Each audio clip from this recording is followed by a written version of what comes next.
રહ્યા છો ગુજરાતની એક એવી ચેનલ કે જે તમારા શહેરના પળે પળના સમાચારો તમારા સુધી પહોંચાડે છે। સ્વાગત છે આપનું A1 અભિક્રાઇમ ન્યૂઝમાં। હું છું એન્કર અર્પિતા પટેલ। કચ્છની ભુજમાં મત બેઠક ઉપર ઘમાસાણ, ભીલ સમાજનું તંત્રને અલ્ટિમેટમ, ન્યાય નહીં તો આંદોલન।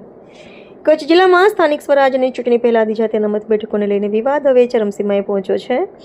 ભીલ સમાજના આગેવાનો દ્વારા મંત્રી ત્રિકમભાઈ છાંગા તેમજ જિલ્લા ચૂંટણી અધિકારીને આવેદનપત્ર પાઠવી તાત્કાલિક અને નિષ્પક્ષ તપાસ કરવાની માંગ કરવામાં આવી છે।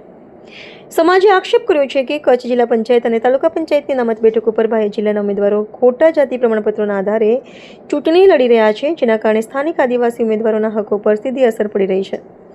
વધુમાં કેટલાક લોકો આદિવાસી દીકરીઓ સાથે લગ્ન કરીને અનામતનો ગેરકાયદેસર લાભ લેવા પ્રયત્ન કરી રહ્યા હોવાનો પણ ગંભીર આક્ષેપ કરવામાં આવ્યો છે। અબડાસા, માંડવી, ભુજ, અંજાર અને મુન્દ્રા તાલુકાની બેઠકો ઉપરાંત ભીમાસર, ચકાસર અને સામખિયાળી જિલ્લા પંચાયત સીટ પર શંકાસ્પદ ઉમેદવારોની કાસ્ટ વેલિડિટી સર્ટિફિકેટની તાત્કાલિક તપાસ કરવાની માંગ ઉઠી છે। ભીલ સમાજના જણાવ્યા મુજબ જિલ્લામાં તેમની વસ્તી 70,000 થી 80,000 હોવા છતાં લાયક સ્થાનિક ઉમેદવારોને અવગણવામાં આવી રહ્યા છે। સમાજે ચીમકી આપી છે કે જો તંત્ર દ્વારા સમયસર યોગ્ય કાર્યવાહી નહીં કરવામાં આવે તો સમગ્ર કચ્છમાં ગાંધી ચિંધ્યા માર્ગે ઉગ્ર આંદોલન, જન-આંદોલન શરૂ કરવામાં આવશે। આ મુદ્દે રાજ્ય ચૂંટણી આયોગ, સામાજિક ન્યાય વિભાગ અને જાતિ ચકાસણી સમિતિને પણ રજૂઆત કરવામાં આવી છે। રિપોર્ટર ભરત ઠાકોર, કચ્છ।